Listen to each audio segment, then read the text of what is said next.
दोस्तों नमस्कार।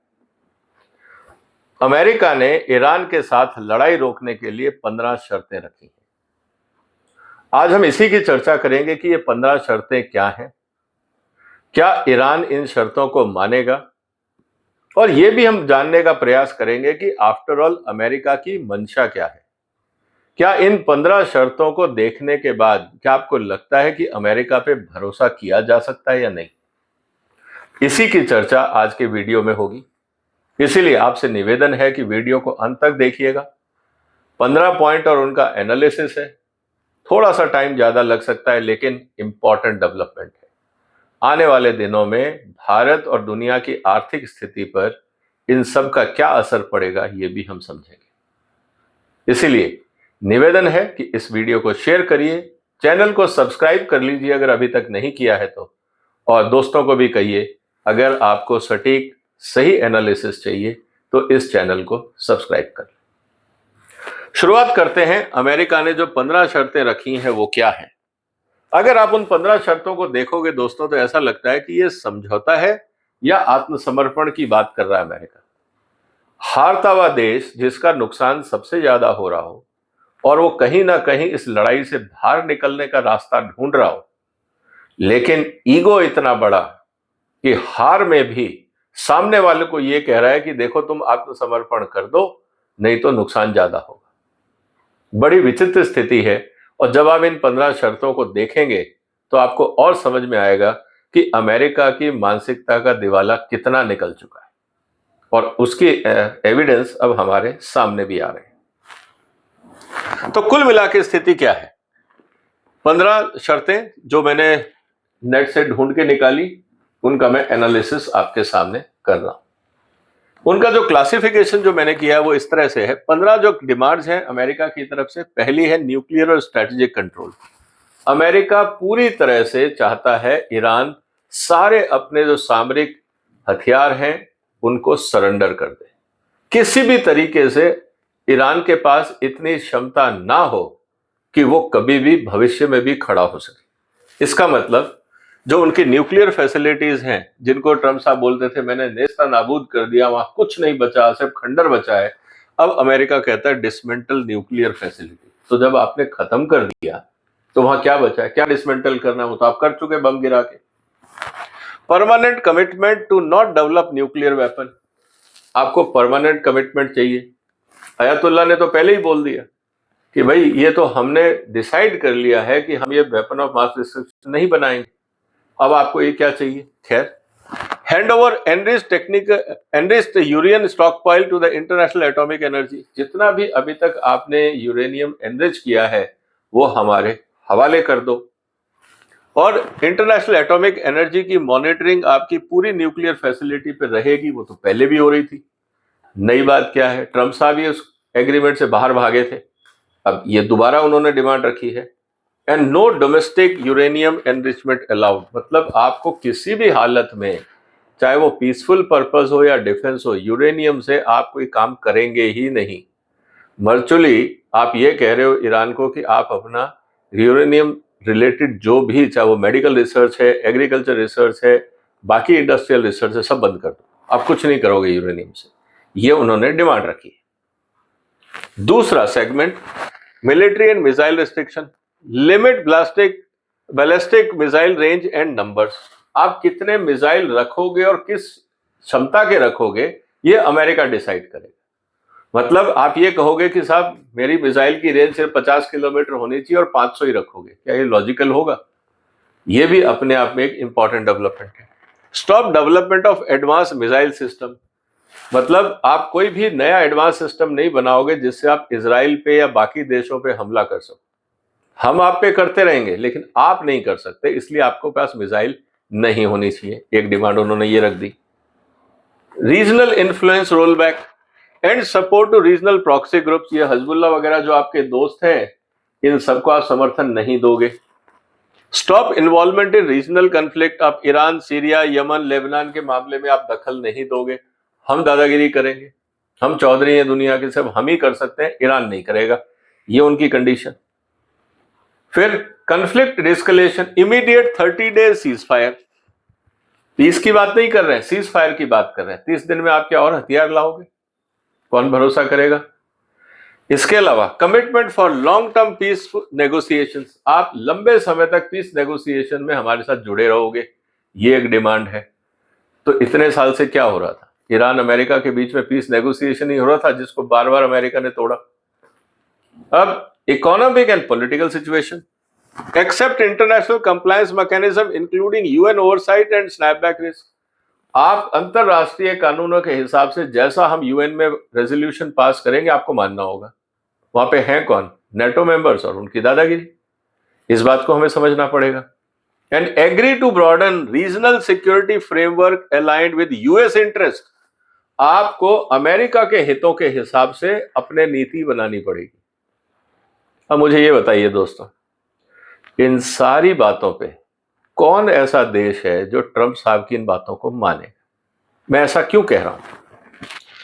What US offers in return? Removal of sanction, हम आपसे सैंक्शन हटा देंगे। जो यूएन के साथ आपका स्नैपबैक मैकेनिज्म था, हम उसको हटा देंगे। सिविल न्यूक्लियर सपोर्ट, आपको जो भी पावर प्लांट के लिए यूरेनियम चाहिए वो हम दे देंगे, जबकि अमेरिका खुद रशिया से खरीदता है, लेकिन वो रूट होगा वाया अमेरिका, क्योंकि उसमें भी उनको कमीशन चाहिए। एंड इकोनॉमिक नॉर्मलाइजेशन, हम आपकी जो आर्थिक स्थिति है हम उसको सुधार लें। अब ये उन्होंने लॉलीपॉप ईरान को दिए हैं। तब इनको जरा ध्यान से देखें तो आपको बात समझ में आती है। अमेरिका क्या चाह रहा है कि जो भी आपकी चीजें वो इरिवर्सिबल है, आप कभी नहीं करोगे, और बदले में क्या दे रहे हो? रिवर्सिबल, कि जब हम चाहेंगे आपके पे सैंक्शन लगा देंगे, जब हम चाहेंगे हम आप पे आक्रमण कर देंगे, जब हम चाहेंगे जो आपके साथ खिलवाड़ करना है हम कर लेंगे, लेकिन हमारी शर्तें परमानेंट रहेंगी, आप वहां कुछ नहीं कर सकते। क्या कोई भी सेंसिबल देश इन तरह की शर्तों को मानेगा? तो कहने का मतलब यह है दोस्तों, this reflects mental bankruptcy of US administration. वो जो कर क्या रहे हैं वहां बैठ के, अब आप सोचिए। इसका मतलब the core reason the plan is widely seen as illogical and imbalance and unrealistic, उसका कारण क्या है? अब एक एक करके हम इसका एनालिसिस करते हैं। जैसा मैंने शुरू से कह रहा हूं, वन साइडेड डिसआर्मामेंट नॉट नेगोशिएशन। आप सब कुछ हटा दीजिए, हमारे हिसाब से चलिए, मतलब जैसा हम कहे वैसा आप करिए, आपकी कोई अपने देश के अंदर भी नीति बनाने का आपको अधिकार नहीं है। इसका मतलब effectively means Iran gives up entire deterrence capability upfront while US only promises sanctions relief. आप अमेरिका की तरफ से ये डिमांड रख रहे हो कि ईरान के हम हाथ पैर बांध दें, उनसे हथियार ले लें, आपके पास कुछ ना बचे, और बाद में हम जब चाहें आप पे आक्रमण करें। लीबिया ने तो यही किया था ना। अमेरिका की इसी बात को तो माना था कि हम न्यूक्लियर पावर, मतलब न्यूक्लियर डिटरेंस पे हम काम नहीं करेंगे। लीबिया ने माना, अगले साल उस पर अटैक कर दिया। नॉर्थ कोरिया पे हिम्मत नहीं हो रही अमेरिका की कुछ करने की, क्योंकि उनके पास न्यूक्लियर डिटरेंस है। तो अमेरिका को ये समझना पड़ेगा कि उनकी ये चालबाजी में कोई फंसने वाला है नहीं। तो कोई भी देश उन पे भरोसा नहीं कर सकता। Contradiction, trust us after regime targeting, आपने उनके ऊपर बार बार उनके साथ धोखाधड़ी करी, उनके रेजिम को आपने तहस नहस किया, नेताओं को मारा, सब कुछ किया। अब आप कहते हैं हमारे पे भरोसा कर लो। जब भरोसा करने का टाइम था तब तो आपने किया नहीं। इसका मतलब you tried regime change, now you want compliance. अब कहने का मतलब यह है कि पहले तो आप हम पे हमला करो, फिर बोलोगे अच्छा अच्छा दोस्ती कर लेते हैं, अब हमारे पे भरोसा करो, अब हम आप पे अटैक नहीं करेंगे, जबकि वो हर बार अमेरिका ने धोखा किया। इस बात को हमें समझना होगा। कुल मिला के इस समय शायद दुनिया के एक नेता जिसकी क्रेडिबिलिटी क्लोज टू जीरो है वो है ट्रंप एंड उसका एडमिनिस्ट्रेशन। मुझे नहीं लगता कि अमेरिका में भी कोई ट्रंप पे भरोसा करता होगा। इस बात को हमें समझना चाहिए। सिक्योरिटी वैक्यूम प्रॉब्लम, आप मिसाइल खत्म कर दीजिए, अपने प्रॉक्सी से हट जाइए, तो कुल मिला के हम जैसा चाहें वैसा करेंगे, ना आपके पास हथियार होंगे ना आपके दोस्त होंगे। तो कुल मिला के ईरान की जो एसिमेट्रिक डिटरेंस है, जिसके कारण ईरान की मतलब इजराइल की नींद उड़ी हुई है, अब वो भी खत्म कर दो। तो कुल मिला के आपको इजराइल को प्रोटेक्शन देना है, और लॉन्ग रेंज मिसाइल और आपके जो जीसीसी मेंबर हैं, जहां पे अरब शेखों का कब्जा है, जो राजशाही परिवार वहां है, अमेरिका चाहता है उनके पिट्ठू बने रहें और इजराइल बना रहे, ईरान खत्म हो जाए। ये सोच के उन्होंने ये प्लान बनाया है। Iran becomes militarily expose to Israel and US bases in the region. कहने का मतलब आपसे हम जब सब हथियार छीन लेंगे तो ईरान के ऊपर इजराइल और अमेरिका जब चाहे हथियार से हमला कर सकता है और ईरान के पास तो डिटरेंस भी नहीं बचेगा। ये चाहते हैं ट्रंप साहब, और सिक्योरिटी गारंटी भी नहीं दे रहे कि आज के बाद ईरान के ऊपर कोई हमला नहीं करेगा, हमारी सिक्योरिटी गारंटी, ये भी उन्होंने नहीं कहा। अनरियलिस्टिक न्यूक्लियर एक्सपेक्टेशंस, आप सारे काम बंद कर दो, जैसा हम कहते हैं वैसा करो। तो ये एग्रीमेंट तो आपने किया था ना, फिर आप उससे क्यों बाहर निकले? ओबामा एडमिनिस्ट्रेशन ने यही तो किया था, लेकिन नहीं समझ में आया आपको। The proposal goes far beyond past agreements, making it politically impossible for Iran to accept domestically. कौन एक सभ्य समाज और देश इस शर्त को मानेगा कि आपके पास ना कोई हथियार होगा, ना आप कोई रिसर्च कर पाओगे, जैसा हम चाहेंगे आप वैसा करोगे? क्या भारत के ऊपर ये शर्तें दी जाए कोई मानेगा? कोई भी देश इस तरह की ह्यूमिलिएटिंग शर्तों को नहीं मानेगा। फिर मिसाइल पे हम लिमिटेशन डाल देंगे, मतलब स्ट्रेटेजिक बैलेंस। आपको बताएंगे कितनी मिसाइल और किस रेंज की रखनी है, तो आप तो कह दोगे जी 50 किलोमीटर, मतलब खाड़ी के बाहर आप दुबई तक भी नहीं पहुंच सकते। और इजराइल आप पे लगातार हमला करता रहे, आप रोकेंगे कैसे अपने आप को, बचाएंगे कैसे? ये कोई लॉजिक है इस तरह की डिमांड का? इस बात को भी हमें समझना होगा।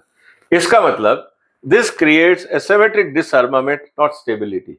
आप कह रहे हो कि हम ईरान के ऊपर जब चाहे हमला करें, ये इजाजत होनी चाहिए। रीजनल इन्फ्लुएंस रोल बैक, अब आप कह रहे हो कि सारा अपना जो इन्फ्लुएंस है मिडिल ईस्ट में आप खत्म कर दीजिए, आपके प्रॉक्सीज हैं, आपके दोस्त हैं, उन सबसे आप बाहर आ जाइए।